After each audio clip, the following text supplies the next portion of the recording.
This channel does not promote any violent, harmful, or illegal activities. All content provided by this channel is meant for an educational purpose only.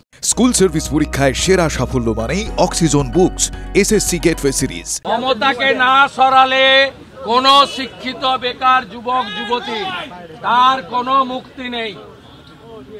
আমি আপনাদের বলছি পরীক্ষায় কি করবেন আপনারা ব্যক্তিগত সিদ্ধান্ত নিন। লক্ষ্য যখন স্কুল সার্ভিস, সঙ্গে আছে গেটওয়ে সিরিজ, অক্সিজন বুকস।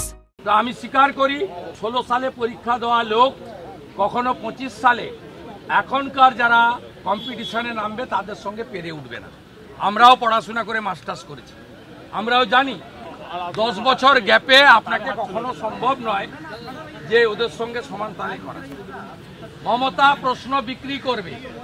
আমি অডিও রেকর্ড পেয়েছি, 50,000 টাকায় প্রশ্ন পাওয়া যাচ্ছে। বসিরহাট থেকে আমি অডিও পেয়েছি। এটা এসএসসি ইয়েস এই পরীক্ষার ইয়েস 7-14 ইয়েস। ও জানে ওএমআরে হাত দিতে পারবে না। চোর মমতা প্রশ্ন বিক্রি করবে, তার ভাইপো মাল তুলবে। সুজয় কৃষ্ণ ভদ্ররা ছিল, জীবন সাহারা ছিল, এবার আরো কিছু নতুন এজেন্ট দিয়ে করবে।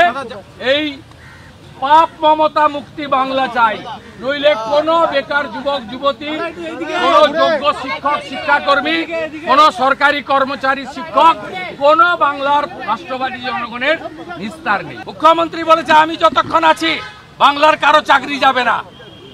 আর এই মুখ্যমন্ত্রী 26,000-এর সর্বনাশ করলেন।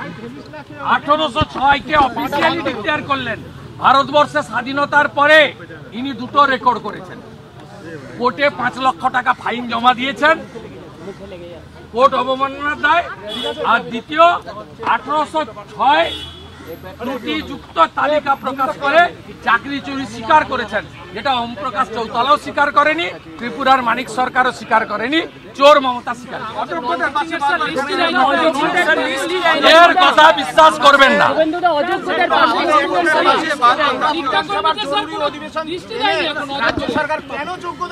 শুনবে না ভাই, এই জন্য অপোজিশন লিডার সাসপেন্ড। ও ভেবেছিল ফাঁকা মাঠে গোল দেবে বিজেপির এমএলএরা, ওকে আজকে 10 গোল খাইয়ে।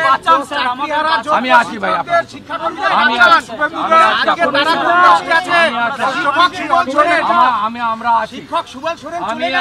আমি আপনাকে বলছি বিজেপি সরকার যেদিন হবে যোগ্য তালিকা নিয়ে সুপ্রিম কোর্টে বিজেপি সরকার যাবে। অন রেকর্ড বললাম, দায়িত্ব আমার।